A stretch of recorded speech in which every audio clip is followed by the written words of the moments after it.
Hello বন্ধুরা, মোহনার দিকের আরও একটি নতুন ব্লগে তোমাদেরকে অনেক অনেক স্বাগত। আর আজ আমি বানাবো চিকেন মোগলাই। তো তার জন্য প্রথমে চিকেনের পুরটা বানিয়ে নিতে হবে। তার জন্য কড়াইয়ে তেল গরম করে তার মধ্যে জিরে ফোড়ন দিয়ে তারপরে পেঁয়াজ কুচি দিয়ে দিয়েছি। দিয়ে পেঁয়াজ কুচিটাকে একটু নাড়াচাড়া করে তারপর এর মধ্যে দিয়ে দেবো নুন আর হলুদ গুঁড়ো। আর নুনটা একটু দেখে শুনে দিতে হবে, কারণ আমি চিকেনের মধ্যে ছোটো ছোটো চিকেনটাকে ছোটো টুকরো করে কেটে তারপরে তার মধ্যে নুন আর হলুদ মাখিয়ে রেখেছি, সেই জন্য নুনটা একটু বুঝে শুনে দিতে হবে। তারপর দিয়ে দিলাম কাঁচা লঙ্কা কুচি,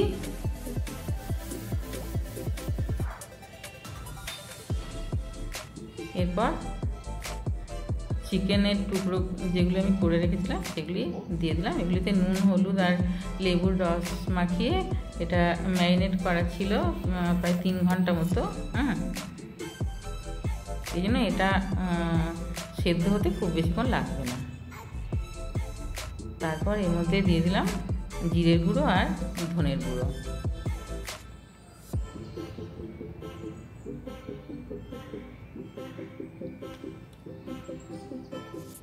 দিয়ে একটু ভালো করে ভাজা ভাজা করে নিয়ে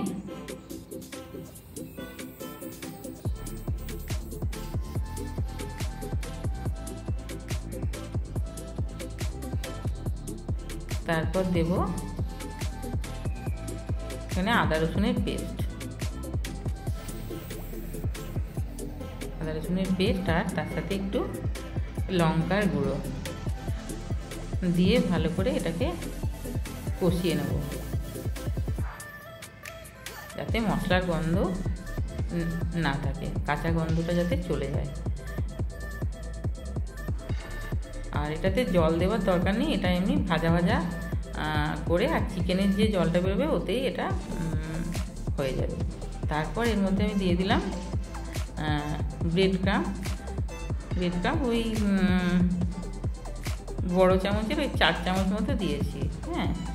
ব্রেড ক্রাম্বটা দিলে কি হয়, এটা বেশ জোরজুরেও হবে আর একটু গামাকা হবে আর কি, সেই জন্য আর টেস্টটাও খুব বাড়ে।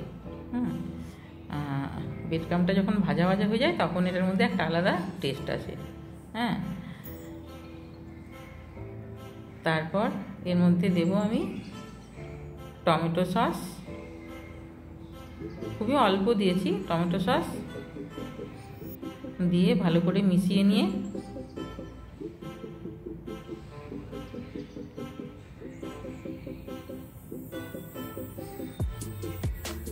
তারপর ভাজা মশলার গুঁড়ো দিয়ে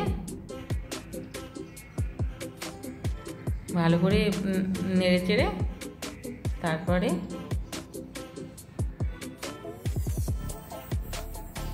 নিলেই হয়ে গেল আমার চিকেনের পুর রেডি।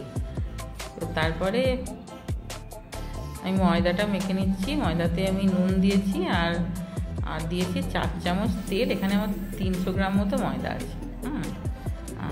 4 চামচ তেল দিয়ে এটাকে ভালো করে ময়ান দিয়ে দিচ্ছি। ময়ানটা একটু ভালো করে দিতে হবে যাতে মচমচে ব্যাপারটা থাকে, তা না হলে কি হয়, ময়ানটা ঠিকঠাক না দিলে এটা কিন্তু পরে নরম হয়ে যায়। গরমে মুচমুচে থাকলেও পরে এটা নরম হয়ে যায়। তো তারপরে অল্প অল্প জল দিয়ে এটাকে ভালো করে মেখে নেব।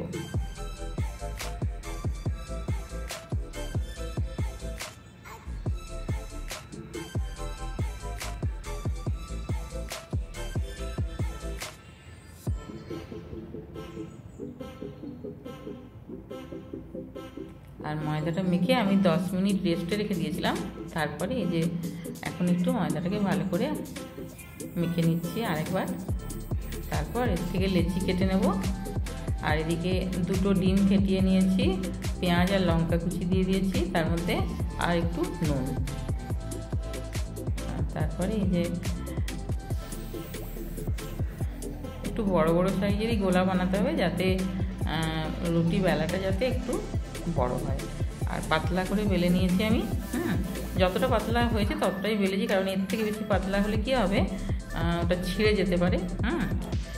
কিংবা ফেটে যেতে পারে পুর দেওয়ার পরে, সেই জন্য যতটা পাতলা করা সম্ভব ততটাই করেছি। আর তারপরে আমি পুরটা দিয়ে দিলাম, পুরটা দিয়ে একটু ছড়িয়ে দিতে হবে চারদিকে। তারপর ডিমের গোলাটা দিয়ে দিলাম। আর ডিমের গোলাটা দিলে কি হবে, পরোটাটা আটকে থাকবে সাইডগুলো, হ্যাঁ সাইডে আর তাহলে জল দিতে হবে না, ওই ডিমের গোলার জন্য ওটা আটকে থাকবে। আর চারদিকটা যেভাবে মোগলাই পরোটা বানায় সেইভাবে ফোল্ড করে দিতে হবে।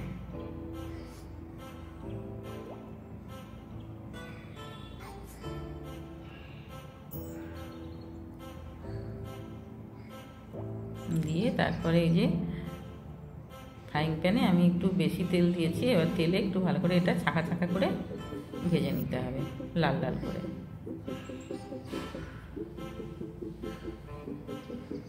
আর এইভাবে প্রত্যেকটাই পাতলা করে বেলে নিতে হবে রুটিগুলি। তারপর মাঝখানে পুরটা দিয়ে পুরটা একটু ছড়িয়ে দিতে হবে যাতে চারদিকেই পুরটা থাকে, হ্যাঁ। তারপর ডিমের গোলাটা দিয়ে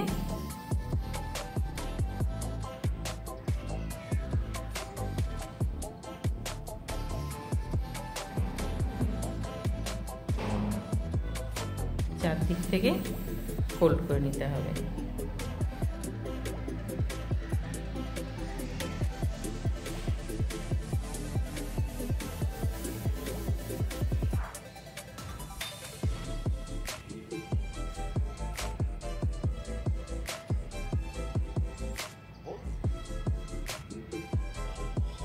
আর এইভাবে সমস্ত লাল লাল করে ভেজে নিতে হবে।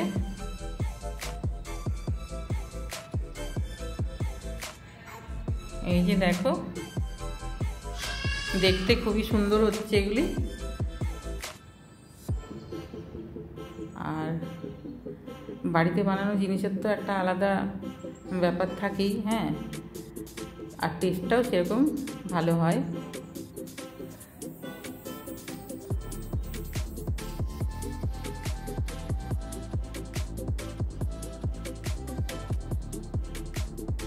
আর চিকেনের কিমা দেওয়াটা আমার খুব একটা পছন্দ নয়, আমি চিকেনের টুকরো করে দেওয়াটাই পছন্দ করি যাতে মুখে একটু পড়ে, হ্যাঁ। আর কিমাটা দিলে কি হয়, পুরটার সাথে একেবারে পুরো মিশে যায়, ওটা অতটা আমার ভালো লাগে না, সেই জন্য আমি চিকেনের কিমাটা খুব একটা পছন্দ করি না। তো এইভাবেই সবগুলো বানিয়ে নিয়েছি। বানিয়ে নিয়ে তারপরে এই যে দেখো কেটে নিয়েছি আর এদিকে পরিবেশন করে দিয়েছি, হ্যাঁ। আর তোমরাও বাড়িতে এইভাবে বানাবে, সবসময় বাইরে থেকে কিনে খাওয়ার থেকে একটু চেষ্টা করলেই বাড়িতে বানানো যাবে। এটা এমন কিছু কঠিন নয়, হ্যাঁ, একটু সময় করতে হবে অবশ্যই। তো বাড়িতে বানিয়ে সবাইকে খাওয়াবে, আর